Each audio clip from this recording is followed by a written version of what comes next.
Oke, kita lanjut ke poin yang B ya. Nah, di sini diminta untuk menghitung MSE. Nah, bedanya sama yang MAD tadi, kalau yang MAD kan tidak dikuadratkan. Nah, kalau yang ini tinggal dikuadratkan aja kayak gitu. Nah, di sini ada dua metode perhitungan ya. Mau pakai tabel silakan, mau enggak juga gak apa-apa kayak gitu. Nah, kalau yang mau pakai tabel tuh kayak gini ya, berarti nanti bikin tabel yang ketiga itu untuk perhitungan kesalahan kuadratnya. Nah, kesalahan kuadrat ini didapat dari mana? Dari nilai aktual ya dikurangi sama nilai peramalan. Oke, sama kayak MAD tadi. Bedanya cuma dikuadratkan aja kayak gitu. Nah, kayak ini tinggal dikurang-kurangin. Nah, terus dikuadratkan itu berarti kalau dikuadratkan kan dikalikan ya, min 4 kali min 4, 16, dan seterusnya kayak gitu. Ketemulah 134. Nanti dibagi sama N ya, N-nya 4 tetap kayak gitu. Jadi nanti ketemulah MSE-nya itu 335. Sama halnya kayak yang dihitung kayak gini, yang tanpa tabel kayak gitu. Nah, itu untuk MSE-nya. Masih gampang ya? Atau ada yang ditanyakan dulu?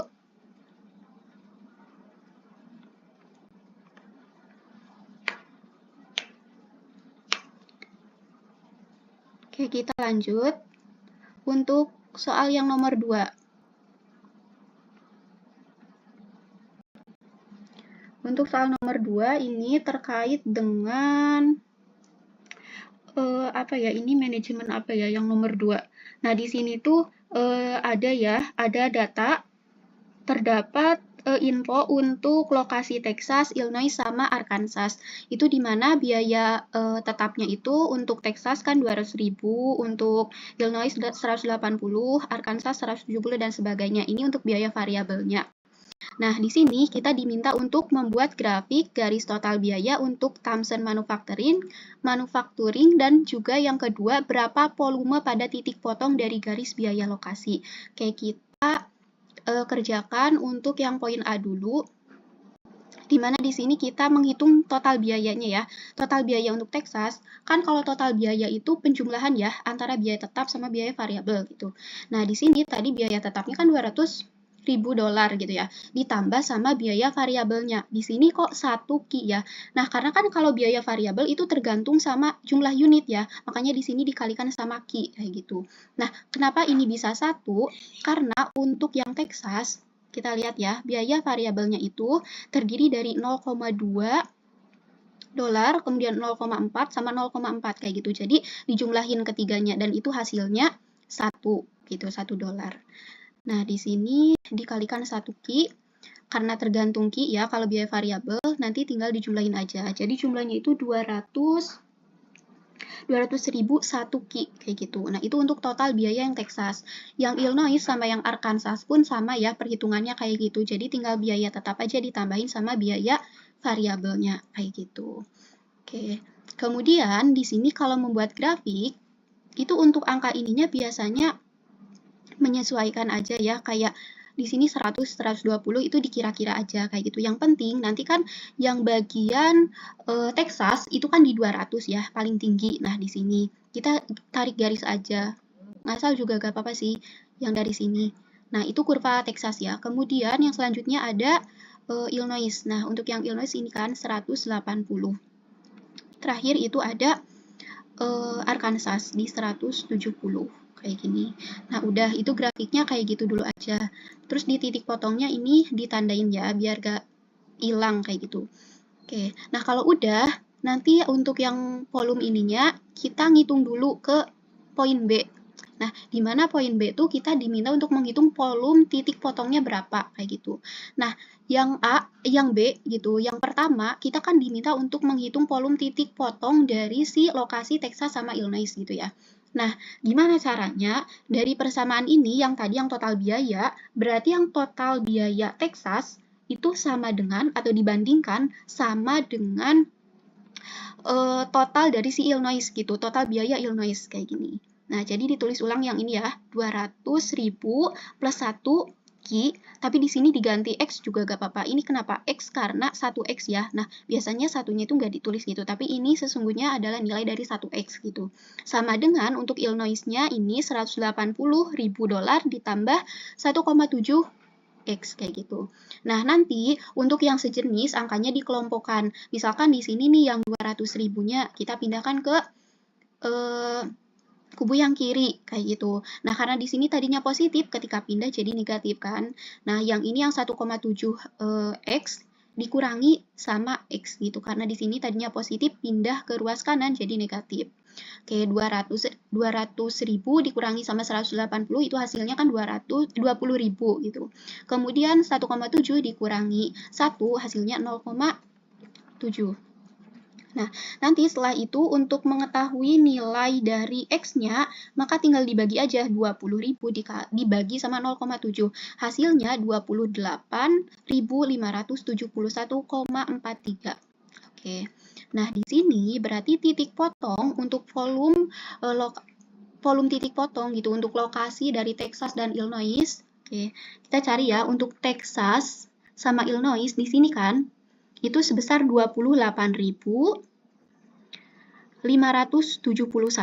Nah, di sini baru kita bisa nentuin titik potong volumenya sebesar berapa setelah dihitung kayak gitu.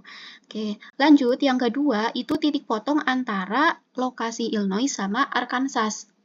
Oke, perhitungannya sama ya, diambil dari ini persamaan total biayanya. Berarti ambil yang Illinois dulu nih, yang atas 180 ditambah 1,7 X. Sama dengan Arkansas 170.000 ditambah 3X, kayak gitu. Untuk perhitungannya sama ya, seperti itu. Dan ditemukan hasilnya itu sebesar 7.692,31 X. Maka nanti kita tarik ya dari perpotongan Illinois sama Arkansas. Oke, yang Illinois ini sama Arkansas. Ini ya, di sini ditemukan titik potongnya, yaitu sebesar 7.692 unit. Nah, itu untuk perhitungan yang poin B dan juga menggambarkan grafiknya seperti itu. Oke, dari nomor 2 ini, sebelum lanjut ke nomor 3, ada yang ditanyakan dulu.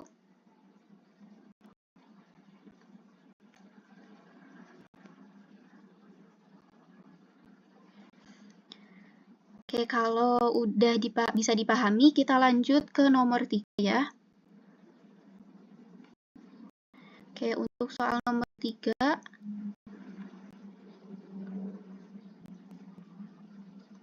oke, di sini diketahui ya, terdapat suatu pertunjukan di mana 10 pertunjukan itu terjadi per tahunnya.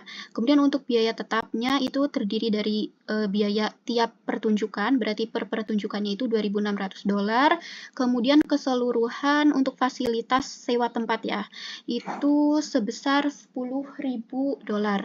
Oke, kita diminta untuk menghitung atau mengisi tabel yang ada, kemudian yang B, kita diminta untuk menghitung titik impas dalam dolar, dan juga yang terakhir itu berapa sih pendapatan untuk tiap pertunjukan dalam 1 tahun itu, kayak gitu. Nah, cara menghitungnya, kayak kita berarti mengisi dulu ya untuk tabelnya, yang poin A. Nah, di mana tadi di soal tuh udah diketahui untuk harga jualnya berapa, biaya variabelnya berapa, sama perkiraan penjualan tahunannya itu berapa. Berarti kita diminta untuk menghitung untuk poin 5-9. Nah, caranya seperti ini.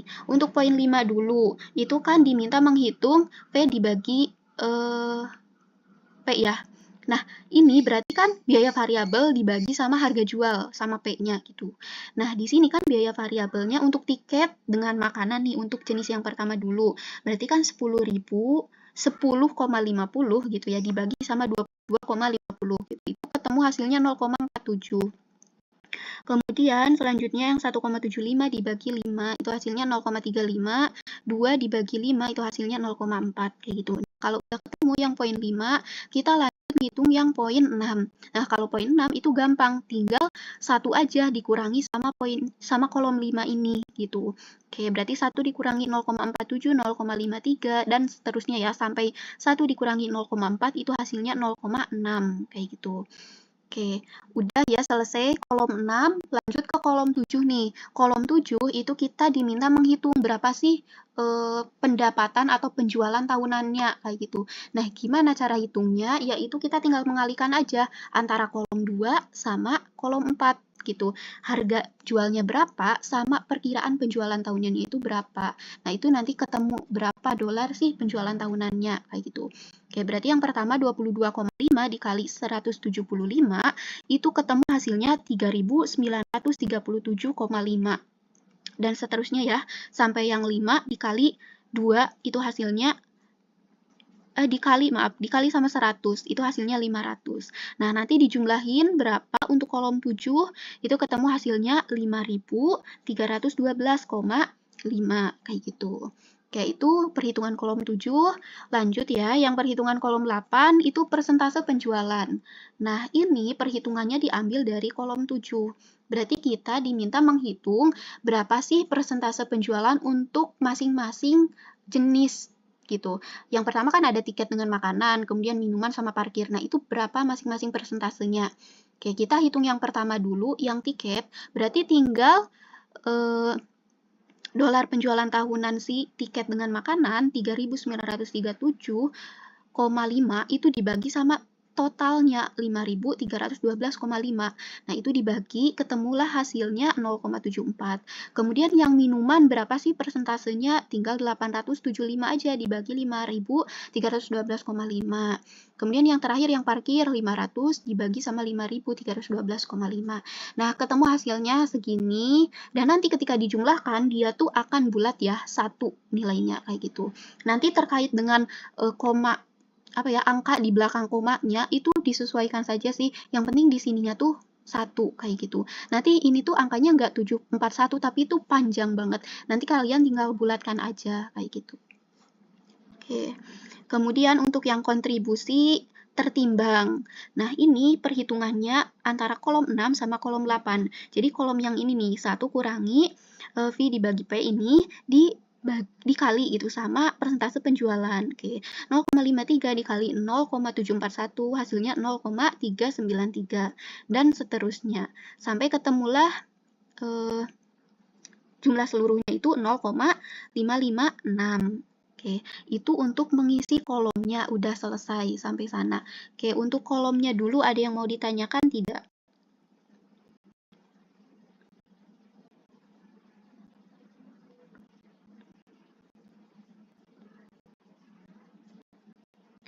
Oke, kita lanjut ke perhitungan selanjutnya untuk yang poin B.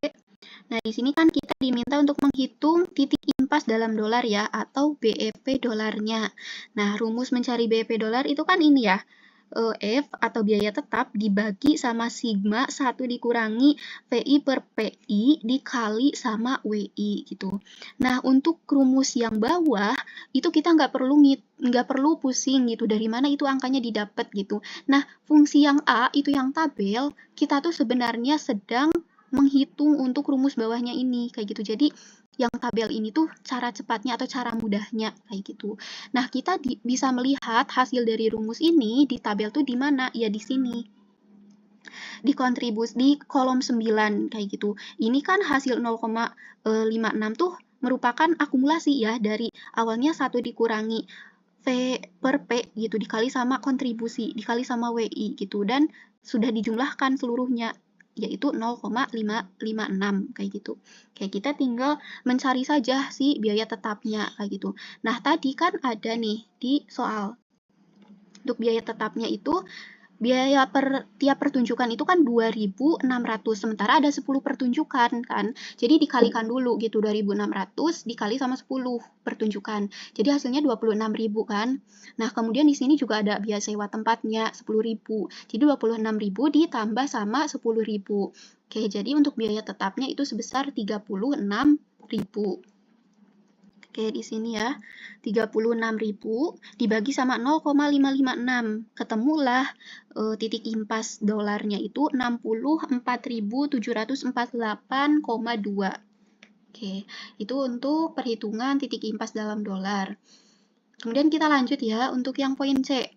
Kita kan diminta menghitung juga berapa sih pendapatan untuk tiap pertunjukan. Oke, di sini kan di soal tuh ada ya clue dari kolom 7 katanya. Nah, clue dari kolom 7. Karena emang kolom 7 tuh ini merupakan pendapatan kan, pendapatan tahunannya kayak gitu. Tapi itu untuk seluruh pertunjukan kan. Nah, kita dimintanya itu menghitung berapa sih satu pertunjukannya itu pendapatannya, kayak gitu. Maka karena di soal tuh ada kata kunci terdapat 10 pertunjukan, tinggal ini aja yang kolom 7, 5.312,50 dibagi sama 10 pertunjukan, kayak gitu. Hasilnya yaitu sebesar 531,25 dolar. Nah, itulah pendapatan untuk satu pertunjukannya, kayak gitu. Oke, itu untuk soal yang nomor 3. Oke, untuk nomor 3 ada yang ditanyakan?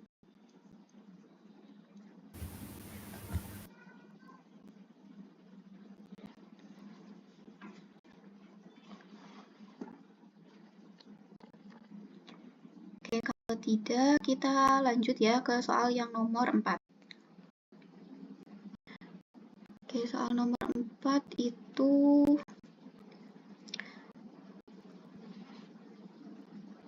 di sini disediakan ya aktivitas Embryo Corporation di Chicago adalah sebagai berikut.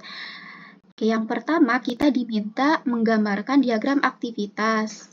Kemudian yang kedua lengkapi tabel yang ada di atas tadi. Kemudian temukan jalur kritisnya sama berapa lamakah waktu penyelesaian proyeknya. Oke. Nah, cara mengerjakannya, oke. Di sini kan ini aku ngitung dulu tabelnya ya, tapi kan harusnya yang dulu ya. Nah, biar nggak bingung nanti mengerjakan yang tabel, dikerjakan dulu ininya, kayak gitu, untuk diagram aktivitasnya. Oke, di sana kan untuk diagram aktivitas, ini bagaimana cara pengerjaannya. Tadi di soal kan udah ada tabel ya, udah ada info terkait dengan aktivitas A sampai I, dan juga pendahulunya, kayak gitu. Nah, karena si A ini nggak ada pendahulunya, ya udah di sini A itu sebagai, dia bisa dimulai gitu, walaupun yang lainnya belum dikerjakan. Oke, A ini yang pertama kali dikerjakan. Nah, lanjut yang B. B sama C itu pendahulunya A, maka nanti si B sama C itu arahnya dari si A ini gitu. Oke, jadi artinya kan si B sama si C ini nggak bisa dikerjakan kalau si A-nya belum. Oke, yang D sama E itu aktivitas sebelumnya si B, kayak gitu. Pendahulunya si B. Maka si D sama si E ini dia arahnya dari si B ini, karena si B sebagai pendahulunya. Oke, lanjut yang berarti E ya. Yang F gitu. F itu pendahulunya C, berarti dari sini ya, dari C. Kemudian lanjut yang G itu E sama F. Oke, E sama F itu sebagai pendahulu si G. Kemudian lanjut yang H itu pendahulunya D, berarti dari D sini nih ke H. Dan terakhir I itu dari G sama H. G sama H, nah ini pendahulu dari si I, kayak gitu. Nah, kalau udah membuat gambar ininya, kita langsung bisa mengerjakan si tabel. Oke, untuk tabel di soal itu kan udah ada keterangan mengenai 3 informasi ya, yaitu antara aktivitas pendahulu sama si waktu. Oke, kita untuk yang pertama itu menghitung ES sama si EF dulu, kayak gitu. Nah, kuncinya untuk menghitung ES sama si EF ini, dia menghitungnya, kita melihat dari diagram nih, dari diagram aktivitas, itu dari kiri ke kanan, kemudian nanti ketika ada 2 pendahulu, maka diambil mana nilai yang maksimal, kayak gitu.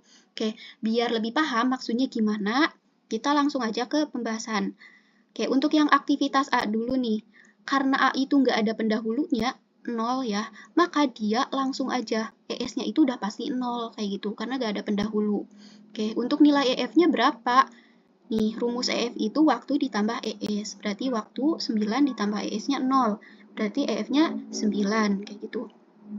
Lanjut, aktivitas B. Nah, karena aktivitas B ini pendahulunya A, maka ES-nya si B ini diambil dari EF-nya si A.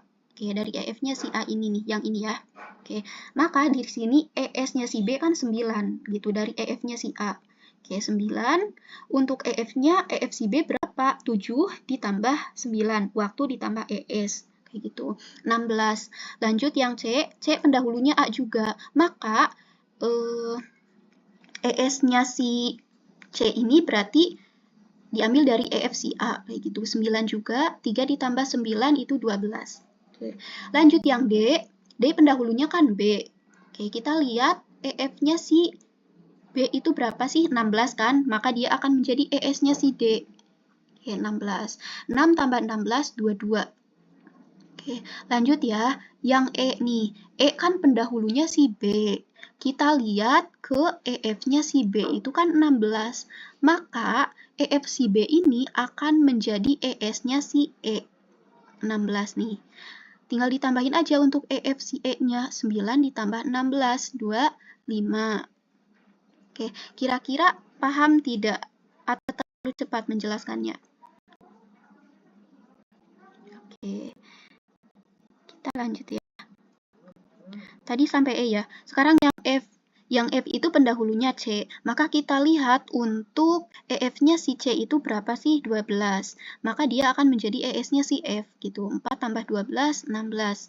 Lanjut yang G. Nah, yang G ini nih, yang G pendahulunya itu kan ada si E sama si F ya. Nah, kita ngambilnya yang mana itu bingung, nggak mungkin dijumlahin. Nah, di sini kan clue-nya yang maksimal, berarti kita lihat EF-nya si E sama si F ini, yaitu antara 25 sama 16, mana sih yang maksimal?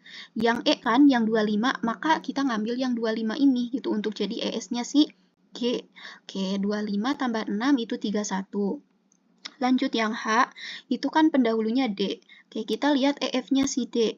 Oke, 22 ya, maka dia akan menjadi ES-nya si H ini. 5 tambah 22 itu 27. Gitu. Dan selanjutnya yang I, itu pendahulunya G sama H. Kita lihat G sama H, EF-nya gedean yang mana? Oke, si G sama H gedean yang G ya, 31. Maka dia akan menjadi ES-nya si I. 3 ditambah 31, 34. Nah, selesai ya untuk perhitungan ES sama EF. Kayak gitu. Dan ketemu hasil EF untuk I-nya itu 34. Oke, kita lanjut ke perhitungan LE sama LF ya. Nah, di mana kalau tadi ES sama EF itu kan dari kiri ke kanan. Nah, ini untuk LE sama LF kebalikannya gitu, dari kanan ke kiri. Dan nanti kalau ada pendahulunya 2, itu kita ambil nilai minimal. Yang ini ya, minimal. Oke, kita langsung ke perhitungannya, di mana untuk menentukan LF-nya si I, itu kita ngambil dari EF-nya si I ini, 34. Langsung pindah sini nih, 34.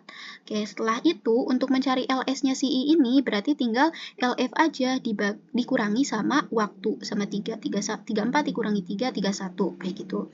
Oke, lanjut ke H ya. Nah, di sini H. H itu kan pendahulunya I kan, karena ini hitungannya dari kanan gitu. Oke, pendahulunya yang sebelumnya itu I, kayak gitu kalau dari kanan. Oke, kita lihat untuk LS-nya si I, itu akan menjadi LF-nya si H, kayak gitu, 31 di sini. Nah, nanti untuk LS-nya si H berapa? Ya tinggal 31 ini aja dikurangi sama 5, hasilnya 26, kayak gitu. Kemudian lanjut untuk yang G. G kan pendahulunya masih I ya, maka di sini LF-nya itu ya 31, kayak gitu, dari ini, dari LS si I. Oke, 31 dikurangi 6, 25. Oke, lanjut yang F. F itu kan F ya. F kalau kita lihat dari sini kan pendahulunya atau sebelumnya si G gitu. Maka kita lihat di sini LS-nya si G 25, maka akan menjadi LF-nya si F kayak gitu 25. 25 dikurangi sama 4, itu hasilnya 21. Kemudian yang E sini masih G ya, yang sebelumnya. Berarti di sini yang G nih. 31.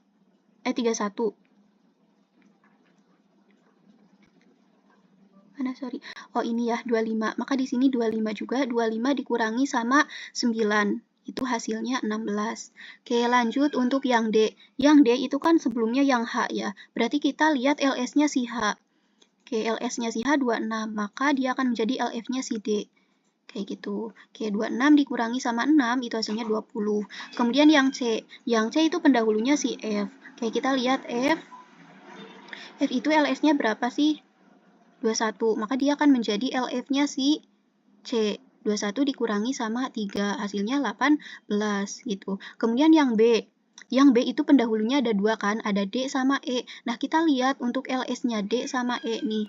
D sama E 20 sama 16. Nah, kita ambil yang minimal. Berarti 16 kan, maka dia akan menjadi LF-nya si B. 16 dikurangi 7, itu hasilnya 9. Kayak gitu. Kemudian terakhir yang A. Yang A itu, yang A yang sebelumnya atau pendahulunya itu, kalau dari kanan, B sama C kan. Nah, kita lihat untuk LS B sama C ini 9 sama 18. 9 sama 18 ya minimalnya yang 9. 9 berarti dikurangi sama waktu 9, hasilnya 0. Nah, nanti jadi LS tuh bakalan 0 lagi gitu hasilnya. Oke. Kira-kira untuk LS sama LF ada yang mau ditanyakan?